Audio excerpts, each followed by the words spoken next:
Nesse vídeo discutiremos exercícios associados à estática e para aquilo comecemos por esse lustre que está sujeito do telhado com uma corrente representada por esse segmento branco, também sujeita à parede, com uma corrente que observa-se em orientação horizontal. E em relação a esse referencial plano x e y, diríamos que o lustre deverá estar estático. Não poderá cair, não poderá subir, não poderá descer, não poderá apresentar oscilações. Se o lustre tem uma massa de 200 kg, qual deveria ser a condição do equilíbrio? Em outras palavras, qual deveria ser a intensidade das tensões que deveriam experimentar cada um desses segmentos de corrente, sabendo que na junção existe o peso do lustre, há uma força de tensão nesse primeiro segmento, denotado pela letra A, e no segundo com o rótulo B para fazê-lo diferente. Deverá estar em equilíbrio dinâmico, sem movimento, sem aceleração, com velocidade igual a zero. Para satisfazer a condição, poderíamos mencionar que não todas as forças têm uma direção associada ao eixo x ou ao eixo y. E nesse caso, haveria que decompor pelo menos a força A para descrever as suas contribuições ao longo do eixo x e ao longo do eixo vertical, pois sabendo que é a única força de tensão que tem associada a uma intensidade ao longo do eixo vertical, uma fração da força, essa fração, deverá equilibrar o peso do objeto, do lustre. E a componente horizontal deverá, portanto, contrarrestar a ação da força FB. Mas, dado esse ângulo de orientação, poderíamos também expressá-lo no vértice interno dessa figura trigonométrica tão bonita, um triângulo retângulo. Diria-se que seria o mesmo ângulo de 60 graus. E para aquilo, para satisfazer a primeira lei de Newton, diria-se que o somatório de todas as forças que agem ao longo do eixo horizontal, o eixo x, seria, em relação a esse sistema cartesiano, à direita positiva, à esquerda a componente associada ao cateto adjacente, mediante a relação trigonométrica. Cosseno de 60 graus seria equivalente a zero. Não conhecemos, por enquanto, a intensidade da força A nem a intensidade da força B. Por outro lado, na direção vertical, diria-se que a componente vertical da força A, associada com o cateto oposto ao ângulo de 60 graus, equipara o peso do lustre e, portanto, deverá estar o lustre em repouso, sem aceleração, e com velocidade constante igual a zero.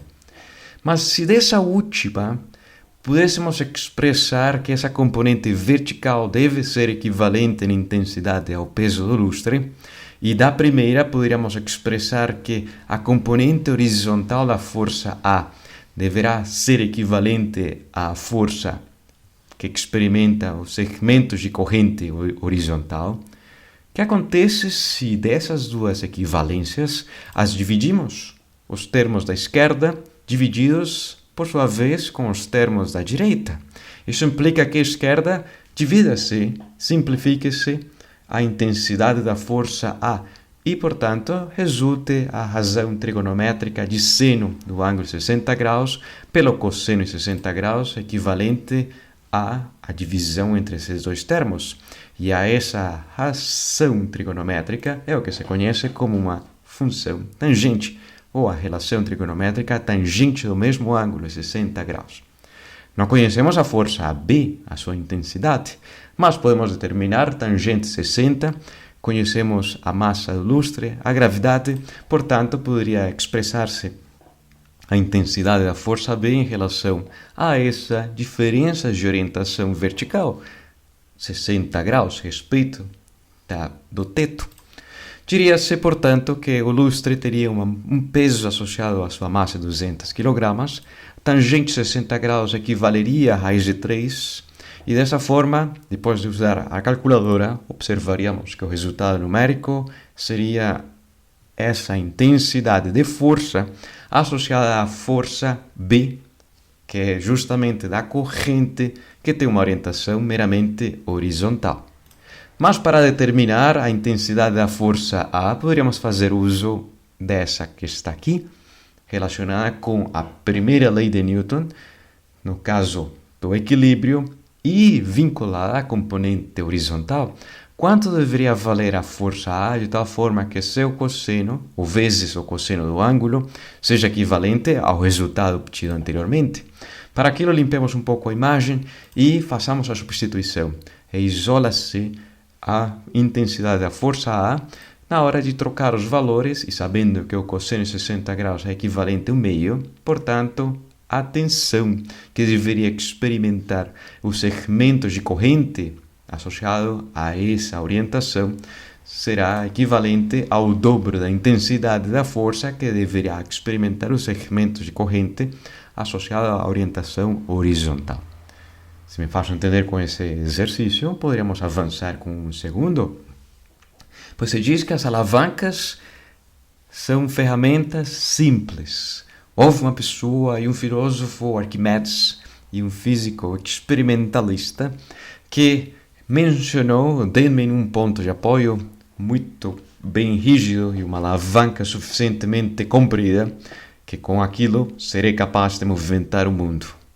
Poderiam ser uma alavanca ou uma gangorra, onde as crianças brincam entre si, mas têm massas diferentes, uma é maior de massa, outra menor de massa, poderia ser um adulto, poderia ser uma criança, sobre a gangorra, mas a distâncias diferentes. Como poder estabelecer a condição de equilíbrio se analisamos as massas tão diferentes entre o adulto e uma criança?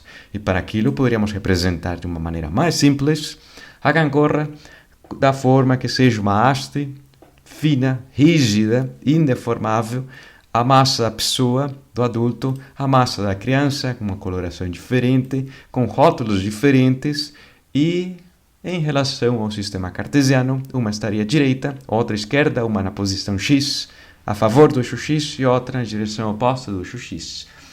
Mas todo influencia-se, ou todo esse sistema físico influencia-se em relação ao peso das pessoas, da criança e do adulto, de tal forma que não haja torques em relação a esse ponto de apoio que está bem lubrificado, mas a ação da força à distância em relação ao peso da pessoa, que tem uma determinada massa, A, com esse rótulo, a uma distância RA, respeito do ponto de apoio, uma direção para a esquerda, e a massa da criança B, a uma distância maior, respeito do ponto de apoio, fará um torque de tal forma que equipare ao torque realizado pelo peso da pessoa adulta. De tal forma que ambos torques se aniquilem entre si, se equiparem entre si com direções opostas e, portanto, não haverá uma aceleração, estará em repouso angularmente. E no caso plano, poderíamos resumir os torques vetoriais a simplesmente o torque que haja ao longo do eixo perpendicular do eixo X e do eixo Y, a esse plano composto por ambos eixos, X e Y.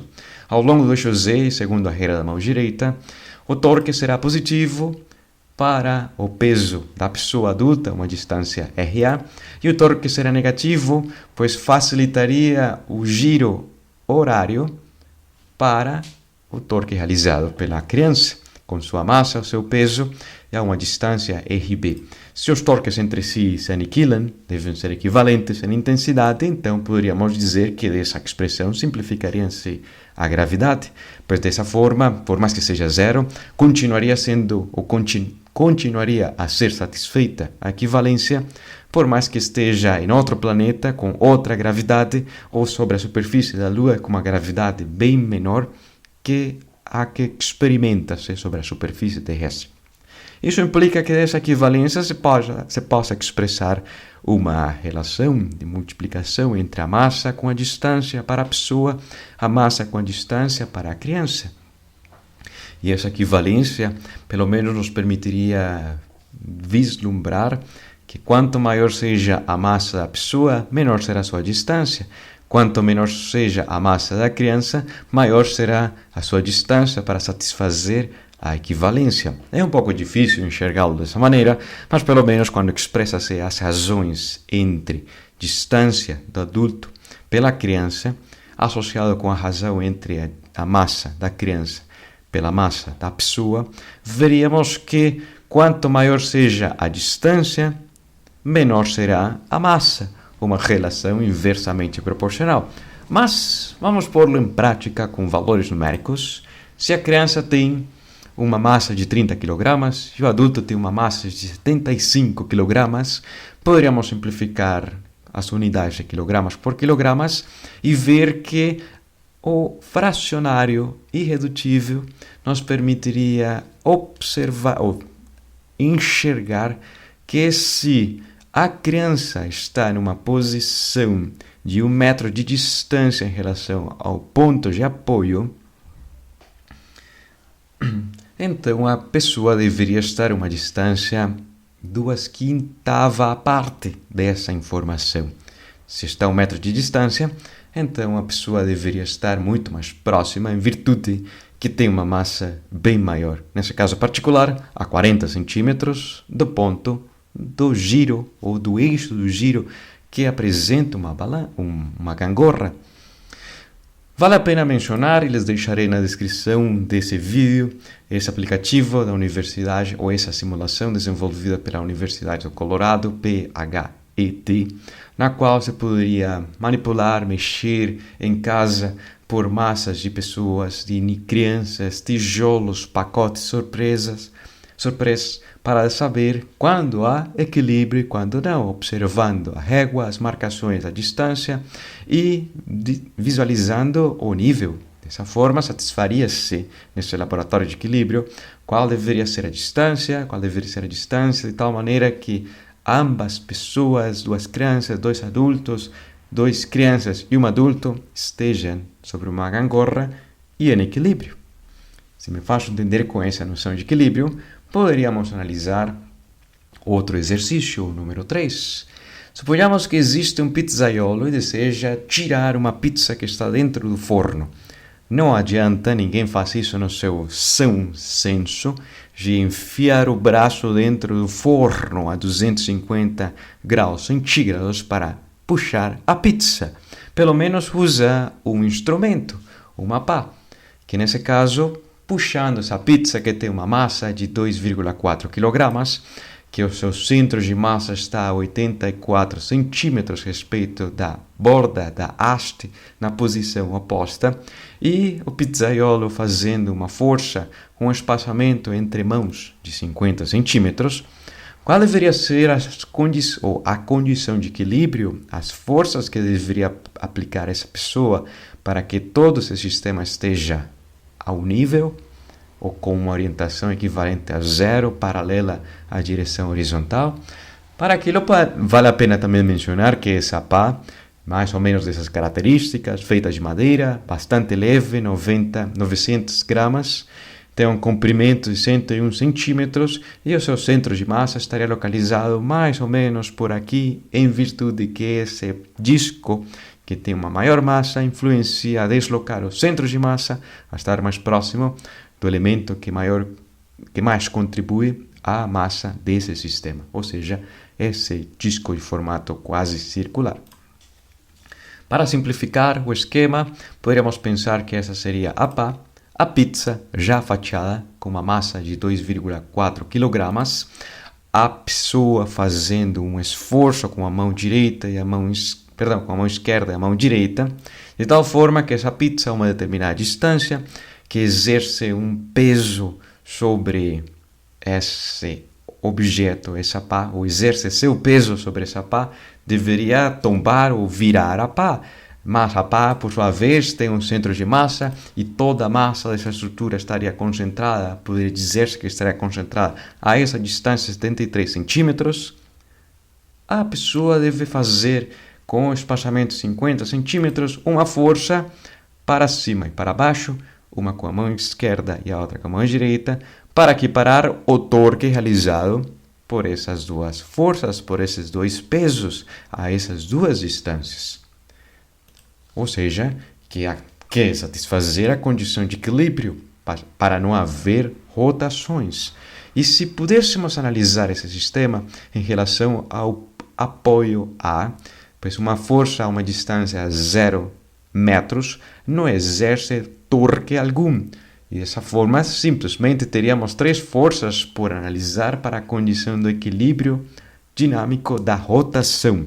Ou seja, que tendo presente a orientação das forças e tendo presente o torque que faria cada uma das forças, em relação ao eixo X ou eixo Y, diria-se que em relação ao eixo Z, o somatório de todos os torques, estaria vinculado de forma positiva o torque causado ou associado à força da mão esquerda do pizzaiolo, a uma distância de 50 centímetros, um torque negativo que facilitaria o giro horário a respeito do ponto de apoio da extremidade bem para a esquerda, denotada pelo rótulo a massa da pá vezes a gravidade do seu peso e a distância 73 centímetros, considerando também o peso da pizza a uma distância de 84 centímetros. De estar em equilíbrio dinâmico, equilíbrio na rotação, todos os torques deverão ser equivalentes a zero. Poderíamos determinar quanto vale a intensidade dessa força de tal maneira que o torque aplicado pelos pesos da estrutura e da pizza equiparem ao torque que faça a pessoa com sua mão esquerda. Dessa forma, poderíamos passar ambos elementos negativos para a direita, trocando seus sinais e dizendo que seria o peso da pá a uma distância, o peso da pizza à distância da pizza, e poderíamos isolar a intensidade da força aplicada pela mão esquerda da pessoa. Sabendo que a distância é 50 centímetros, esse termo passará dividindo, considerando o torque causado pelo peso da pá, mais o torque causado pelo peso da pizza. Diríamos que a intensidade da força, e simplificando metros com metros, será equivalente a 52,4 newtons de força necessários a ser aplicados pela sua mão esquerda para que essa estrutura completa não apresente um giro horário, como se observa nessa imagem. Em outras palavras, para que a pizza não caia. Se conhecemos essa informação, como estabelecer o repouso desse objeto? Pois uma coisa é dizer que não haveria um giro, mas poderia ser que a pessoa não tenha força suficiente e a estrutura por completo desça e colhida contra o chão, desça sem mudar de orientação. Para aquilo deve existir um equilíbrio de forças para que sempre esteja na mesma altura e possa ser levada essa pizza até fatiá-la por completo. Nesse caso, o somatório de todas as forças que agem sobre o sistema, relacionado com o equilíbrio dinâmico, nos permitiria expressar que a força para baixo, aplicada pela sua mão direita, mas a força para cima pela sua mão esquerda, deverão equilibrar o sistema associado ao peso da pá e o peso da pizza. Equivalente a zero, pois esse sistema não apresentará aceleração física alguma. Nesse caso, poderíamos isolar a força A, passando o termo da intensidade, que está negativa, para a direita, poderíamos expressar a sua intensidade em relação à força B, aplicada pela mão esquerda, e considerando o peso da estrutura mais a pizza, por completo. Substituindo os valores, se já conhecemos a força B, poderíamos determinar o peso da estrutura mais a pizza, diríamos que a força A, que é no sentido para baixo, teria uma intensidade menor que a metade da força B.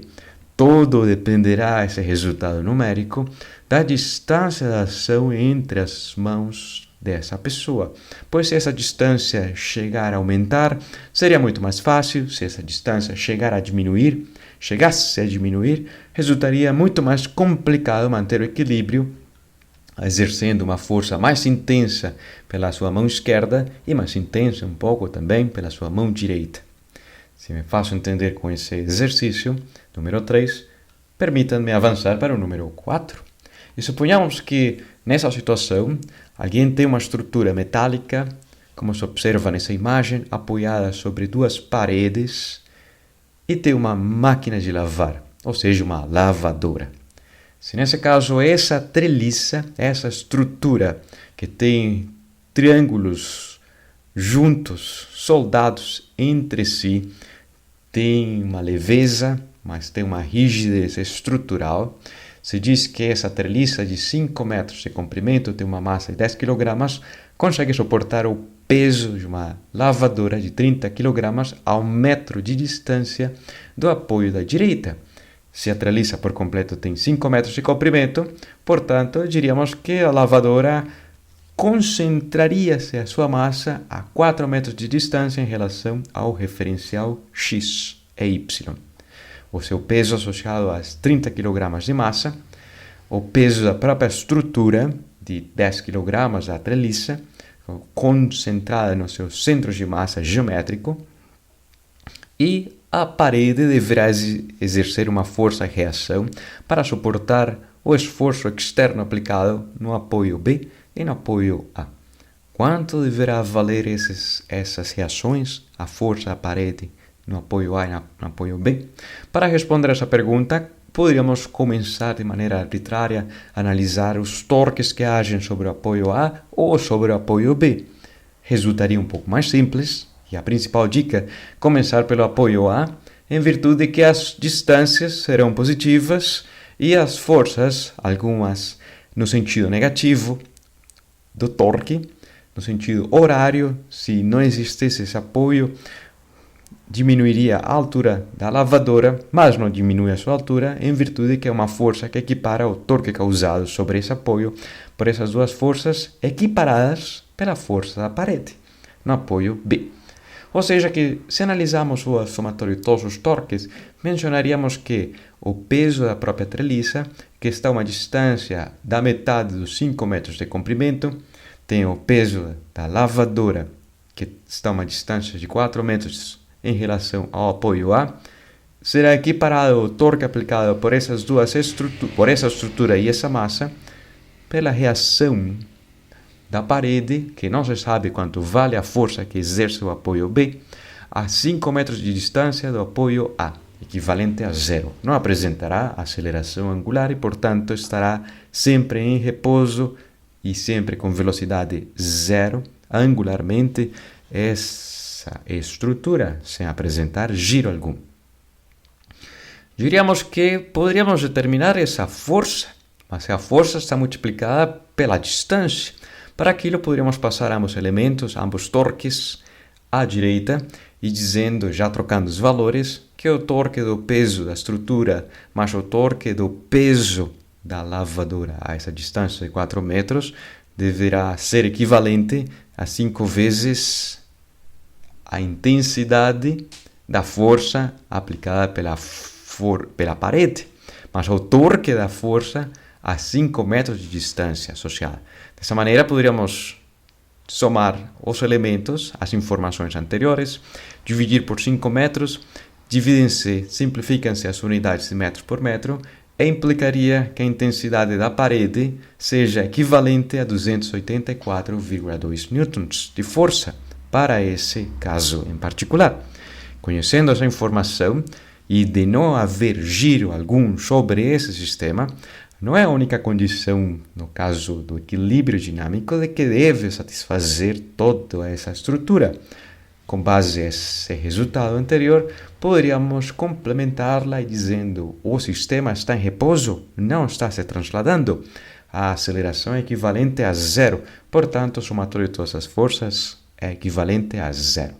Mas nesse caso, as forças para cima, a força da extremidade da esquerda, da parede A, do apoio A, menos o peso da treliça, menos o peso da lavadora, mais o apoio B, que já conhecemos quanto vale a intensidade, deverão equiparar-se, ser o somatório equivalente a zero.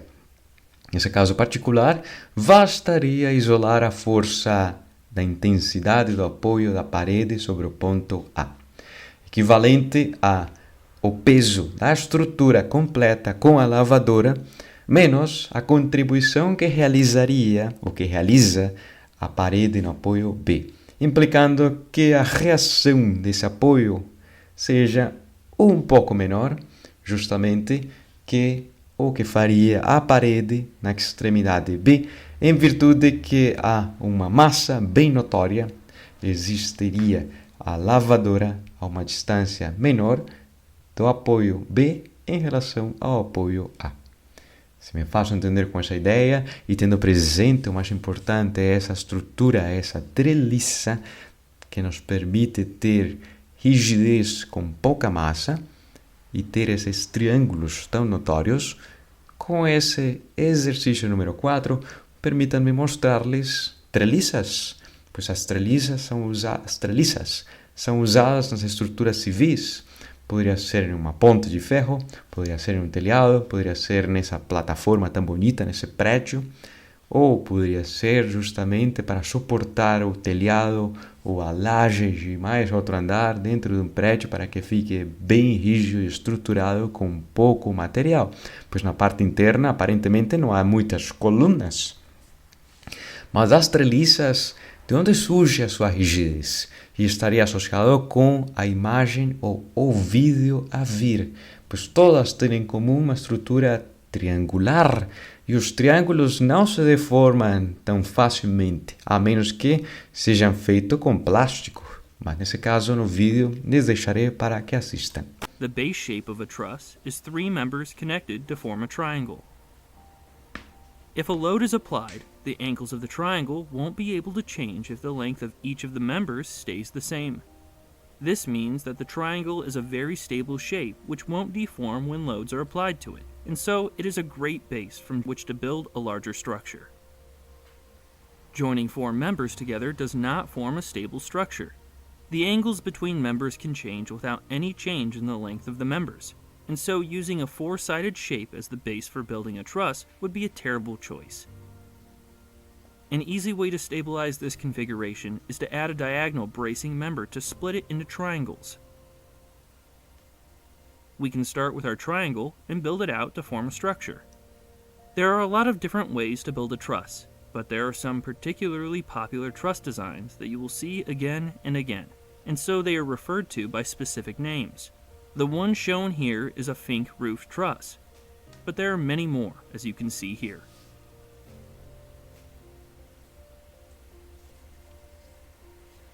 Later on in this video, I'll cover how these different designs carry loads in different ways. The members of these trusses are all located in the same plane. These are called planar trusses, and we can analyze them as two-dimensional structures. Ou também no jogo.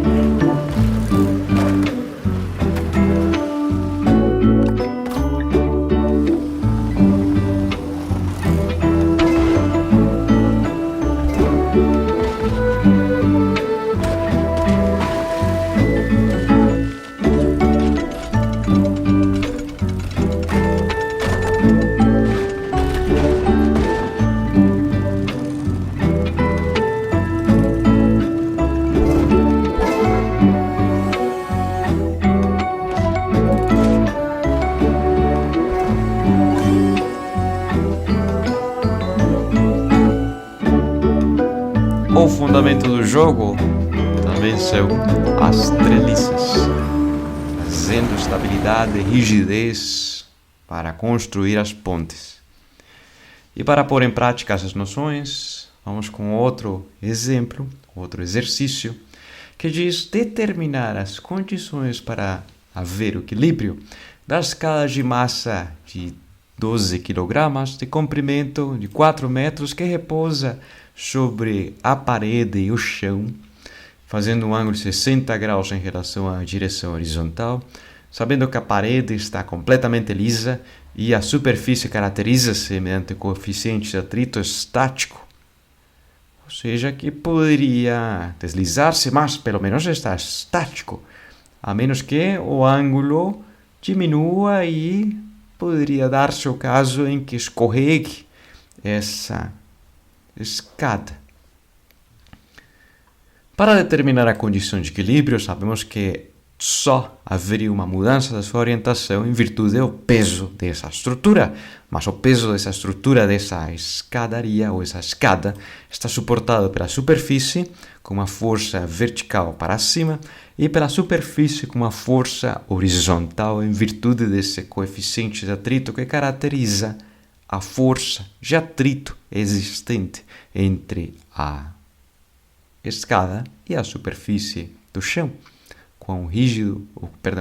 quão difícil, quão áspera seria a superfície, considerando o material que faz contato com a superfície, a escada.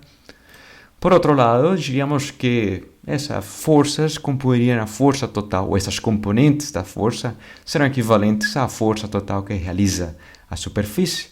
Mas a escada também tem um apoio, o apoio sobre a parede.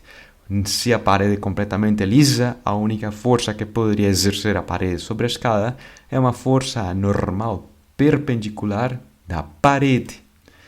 E se o sistema está em equilíbrio, todas as forças sobre esse sistema deverão aniquilar-se, todos os torques causados pelas forças sobre essa escada devem aniquilar-se. Diríamos que, mediante a primeira condição de equilíbrio, o somatório de todas as forças ao longo do eixo x e ao longo do eixo y deverão ser zero, nulas. Comecemos pelo eixo x. Existe uma força relacionada à força de atrito, a fricção entre a superfície com a escada, ou da escada, perdão, contra a superfície. Essa força deverá equiparar-se com o apoio da parede sobre a escada, implicando que a força da superfície, a força de atrito, seja equivalente à reação da parede, à normal da parede. Não conhecemos nenhuma das duas, mas poderíamos determiná-las com base ao equilíbrio no eixo vertical, que a força de reação da superfície, a normal, menos o peso da própria estrutura, a única força que age na vertical para baixo, deverá ser equivalente a zero e, portanto, a normal tem uma intensidade equivalente ao peso dessa escada. E se conhecemos a normal, se conhecemos o coeficiente de atrito, poderíamos determinar justamente a força de atrito associada ao eixo x do contato da escada contra o chão e, em consequência disso, determinaria-se quanto vale a intensidade da força que a parede faz sobre a escada. Mas isso seria o equilíbrio dinâmico e o equilíbrio na rotação. Como poder-lo expressar?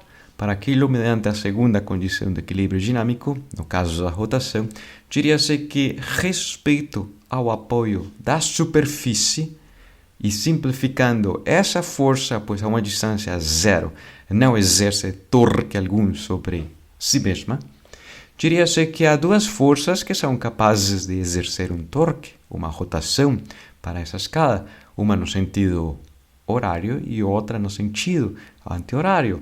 O somatório de todos os torques ao longo do eixo Z, perpendicular ao plano de visualização dessa imagem, deverá ser nulo.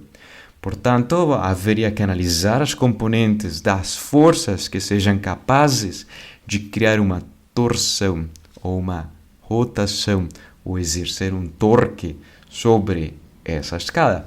Para aquilo, poderíamos observar que o mesmo ângulo θ de orientação do eixo x em relação à escada será equivalente ao eixo vertical respeito à direção perpendicular à escada, implicando que só uma componente do peso seja capaz de gerar a torção ou esteja vinculada ao torque da força peso. E respeito ao apoio da superfície da parede, somente uma componente, mas nesse caso bastante fácil de poder observar, da horizontal para cima, da horizontal para baixo, a mesma diferença angular, somente a componente que é perpendicular à escada é a responsável por fazer o torque que opunha-se ao torque realizado pela força peso. E nesse caso, os torques associados à parede, que seria no sentido positivo do eixo Z, a uma distância equivalente ao comprimento da escada L, a componente da força que é perpendicular a essa distância relacionada com o cateto oposto ao ângulo θ, representada com essa coloração, será equivalente em intensidade, mas tem uma direção oposta, ao torque realizado pela força peso, a uma distância equivalente à metade do comprimento da escada, com uma orientação da componente que é perpendicular relacionada com o cateto adjacente, vinculada com o cateto, representada pela relação trigonométrica cosseno do ângulo θ. Observem que em relação ao ângulo, em relação às orientações de como se expressa o ângulo, para um caso foi seno do ângulo θ, para a outra foi a componente vinculada com o cosseno do ângulo θ. A soma entre si deverão ser equivalentes a zero, implicando que ambas tenham a mesma intensidade, ambos torques da mesma intensidade, mas em direções e sentidos opostos. Poderíamos, dessa equivalência, simplificar o comprimento da escada, implicando fisicamente que a escada com essa orientação experimentará um torque equivalente às duas informações anteriores, de um comprimento pequeno, um comprimento grande, mas sendo proporcional com esse ângulo θ, diria-se que a descrição é equivalente para determinar a reação da parede sobre a escada. Pois dessa forma poderíamos passar o seno do ângulo θ, dividindo à direita e observando que resulta o meio do peso da escada. E a essa informação, a esse fracionário, poderíamos escrever o fracionário de uma forma mais simples, sabendo que seno por cosseno é tangente, poderíamos expressar a tangente no denominador e o peso no numerador. Substituindo os valores que já conhecemos, o peso da escada, que é de 12 kg, o ângulo de 60 graus e o fator 2, na hora de substituir os valores, veríamos que a força dessas características deveria ter algum valor específico. Mas o que acontece se o ângulo aumentar, como essa escada que está aqui? Poderia acontecer que a força de atrito seja muito pequena e, portanto, deslize-se sobre a superfície a escada por completo. Poderíamos fazer uma descrição um pouco mais detalhada. Qual deveria ser esse ângulo θ mínimo que permita estar a escada estática, sem deslizar?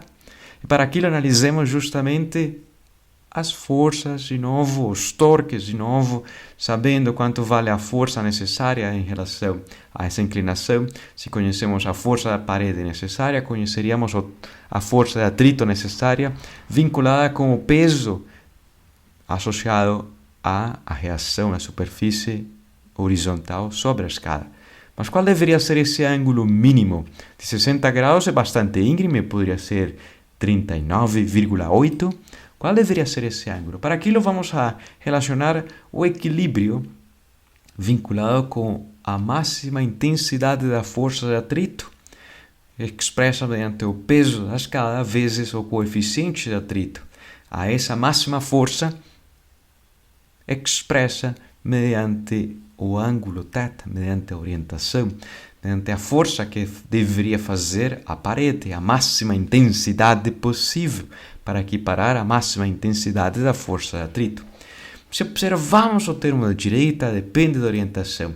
Se pudéssemos expressá-lo em relação ao ângulo θ, veríamos que se o ângulo for pequeno, diria-se que a força que exerce da parede deveria ser enorme, gigantesca. Mas se a escada está em uma orientação próxima à vertical, próxima a 90 graus, a reação da superfície da parede implicaria que seja muito pequena.